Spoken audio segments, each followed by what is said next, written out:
Hello and welcome to Honors Algebra 2. I am Lena Hubel. I am your student's math teacher. So I just wanted to kind of give an overview of the class first, and then I will go through what our Canvas page looks like. So again, this is Honors Algebra 2. Just a little bit about me. I've been teaching for 11 years. I went to Northern for my math degree, and then I got my admin degree from Aurora. My husband, Tyler, and I have been married for 5 years, and we have a son named Grayston. He's 2.5. So some things that we shared with your student for this year that are very different from last year is that Canvas is going to be their classroom, essentially. So everything we do is housed on Canvas. That's how we do our assessments. That's how we get content to them. So it's very important that they are keeping up to date on their courses, especially because we don't see students necessarily every day, but they're still doing learning even if they're at home. So it's very important that you are staying up to date on that Canvas course. As a parent, you also can have a login for Canvas and see your student's account. So anything that they can see through Canvas, you can see as well. We also emphasized that, again, since I'm maybe am not seeing your student every day, that when questions arise, that they need to make sure that they're emailing and communicating with us, because again, we don't have that daily check-in with them. Supplies that they're going to need the TI-84 graphing calculator. Very important for this course. We've already been using it very heavily. We're about a month into school. So if your student does not have it, there is an app on their phone that they can download.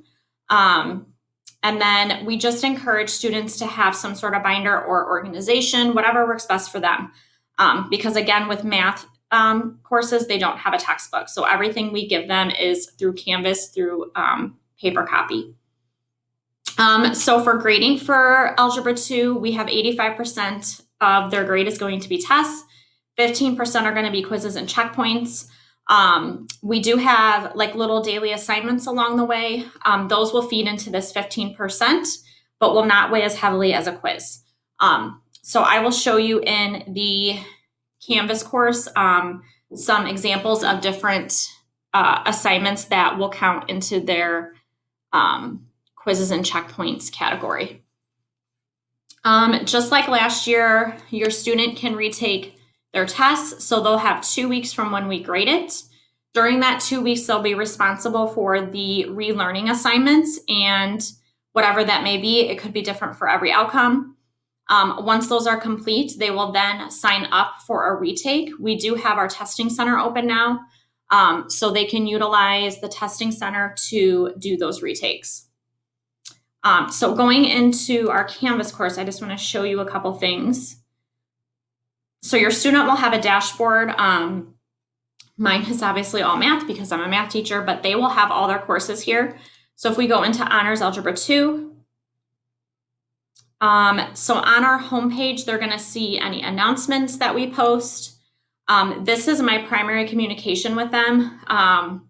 Daily reminders, don't forget we have a quiz coming up type of thing. So that is my main source of communication with them. It's very quick. It pops up, it alerts them, they get an email. So it's a very efficient way for me to get information or reminders to them. So you'll see my information, and then Mrs. Murray is the other teacher for this course.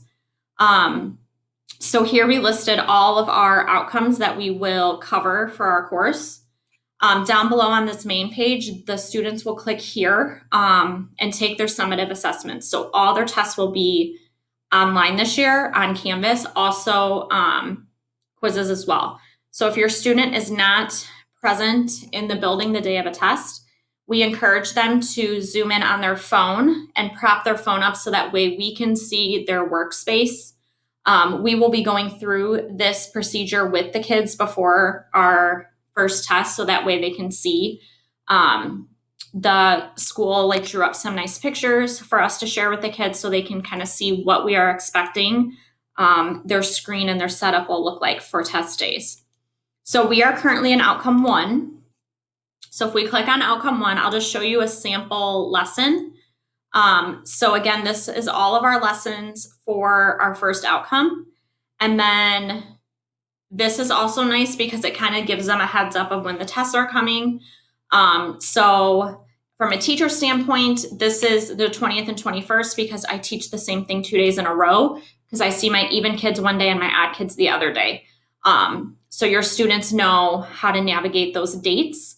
So again, if we click on, I'm just clicking on a random lesson, lesson 2. So we have it set up where under this daily objective will be kind of our goal for the day or what we're going to do. And then under here will be either a warm up or maybe a discussion post that we want the kids to engage in. So whatever activity we're kind of doing to start the day will be in this category. This could be anything from reviewing a concept that we did the day before, or maybe doing like an introductory activity to preface what we're going to talk about for the day. So any kind of daily warm up or discussion will be how we're going to start class, and that will be posted here. And then new learning will go here. So we kind of split this up on these are the things that you must do. These are the essentials. And then here's some extra maybe videos or practice that you can do that can kind of enhance your skills. So our kind of setup overall is that when the students are with us in class, we are teaching them live. That is what I am doing. Not every teacher may be doing that, but that is what I have chosen to do. There are also videos that go with each lesson. So typically it's myself or Mrs. Murray on the video. We kind of switch off and share those responsibilities. So linked here will be the notes for the students for the day, and then we always link the answer key as well. So again, if your student is not in class, they can watch videos. I also offer them to zoom in if I know it's a topic that's going to be a little bit more difficult or something that I think would just be better for them if they heard me live teaching. So that's always an option as well. They are not obligated to zoom in, but again, if I know it's something coming up that's difficult, I highly encourage them, and I always send either an announcement or email kind of telling them that heads up, this lesson is a little bit more difficult. You may want to zoom in today, type of thing. Practice, we always offer practice for the students. And then again, the answer keys are always there. So this practice is highly, highly encouraged. We've kind of narrowed down the assignments that we think are most beneficial to the students. And then graded assignments are going to go in this bottom tab. So these are any assignments they're going to see in the grade book. So again, this could be anything from a Khan Academy assignment, a Math Excel assignment, a Canvas assignment. So those are all resources that we use in the classroom. My students always know if something needs to be done for a grade.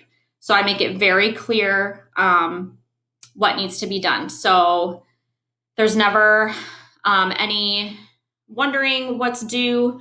If they do miss an assignment, I always, follow up with them and make sure kids have a lot going on right now with everything and keeping everything straight. So if they miss an assignment, I am not going to put in a 0 and do all that. I just tell them, hey, you didn't do your parabolas intro on Khan. Can you get that done for me type of thing. So that's kind of how I am handling things this year. Again, it's very different than in years past. Don't ever hesitate to reach out. Again, I will pop up my email here. So it's lhubel@y115.org. Again, anytime you have questions, don't hesitate to reach out.